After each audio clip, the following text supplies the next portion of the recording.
दुर्गा नदी के किनारे बसा एक गांव फूलपुर। गांव में कुछ 100-150 लोग रहते थे। अंजलि, जो कि पास ही के जिले में रहती थी और 12वीं पास कर चुकी थी, उसके पिताजी ने बेटी को जल्दी विदा करने के लिए उसकी शादी फूलपुर गांव के मुकेश से करवा दी थी। मुकेश कभी स्कूल नहीं गया था और इस कारण वो पढ़ा लिखा नहीं था और बाकी गांव वालों की हालत भी मुकेश जैसी ही थी। मुकेश के घर में उसके माता पिता भी रहते थे। सासू माँ, मैं बाहर मंदिर तक जा रही हूँ, आधे घंटे में आ जाऊंगी। अरे अभी कहीं जाने की जरूरत नहीं है, चुपचाप जाके रसोई में रात के खाने की तैयारी करो। और ये घूंघट क्यों हटा लिया है तुमने? क्या पता नहीं कि इस गांव में औरतें बिना घूंघट के नहीं रहती। रात में अंजलि छत पर जाकर अपनी मम्मी से बात कर रही होती है। तभी गांव की 3-4 औरतें उसे देख लेती है और दरवाजे पर आकर उसकी सास से शिकायत करने लगती है। और क्या हुआ? अरे छत पे तो देखो, आपकी बहू मटक मटक के किसी से फोन पर बात कर रही है, दिन भर फोन पे लगी रहती है। अरे कल तो मंदिर के पास वो क्या कहते हैं, सेल्फी ले रही थी। शहर की बहू रखना अच्छा शान की बात है, पर देखना इसके लक्षण से ये तो तुम्हारे परिवार को बदनाम ना कर दे। ये पहली बार नहीं था जब सास से गांव के लोगों ने अंजलि की बुराई या शिकायत नहीं की हो। अब तो ये रोज की बात थी। अंजलि ये सब सुन लेती है। जब वो नीचे जाती है तो मुकेश भी वहां आ जाता है। सास कहती है, बेटा, लोग घर आकर शिकायत करने लगे हैं बहू के कामों की, देख लो। पति हो, संयम से रखो इसे। माँ जी, मैं तो अपनी माँ से बात कर रही थी क्योंकि यहाँ कोई बात करने लायक ही नहीं है और अब मैं माँ के पास ही रहूंगी। वहाँ क्या रहना, वहाँ बाहर के लोग तो ठीक है पर घर के लोग भी इज्जत ना दे सके। अरे नहीं नहीं अंजलि, ऐसा नहीं है, धीरे धीरे सब ठीक हो जाएगा, तुम फिक्र ना करो। अरे बस कुछ बोलना ही नहीं है, सर पे चढ़ा रखा है बहू को। सास मुकेश की नरम बात सुन के वहां से मुंह चढ़ाकर चली जाती है। मैं तो कहती हूँ हम दोनों शहर चले जाते हैं। मैं पढ़ी लिखी हूँ, मुझे वहाँ नौकरी भी मिल जाएगी और थोड़े दिनों में आप भी वहाँ कुछ काम ढूंढ लेना। अरे नहीं नहीं अंजलि, हम यहाँ ना गांव का खेत, माँ पिताजी को छोड़कर शहर नहीं जा सकते। माँ पिताजी को कैसा लगेगा और गांव वाले क्या सोचेंगे? ये कहकर मुकेश सोने चला जाता है और अंजलि की गांव वालों द्वारा बुराई का सिलसिला बहुत दिनों तक चलता ही रहता है। लेकिन अंजलि गुस्सा ना दिखाते हुए समझदारी से काम लेती है।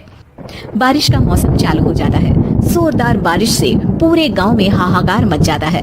दुर्गा नदी में बाढ़ आ जाती है और बाढ़ का पानी पूरे गांव की फसल तबाह कर देता है। फसल की ये हालत देखकर गांव वाले निराश हो जाते हैं और बात तो यहाँ तक पहुँच जाती है कि कुछ लोग तो अंजलि को इस सब का दोषी ठहरा देते हैं। अरे पूरी फसल तबाह हो गई, पता नहीं किसकी नजर लग गई है। अरे जब से चौधरी परिवार में ये शहर की बहू आई है ना, तब से ही गांव की शांति चली गई है।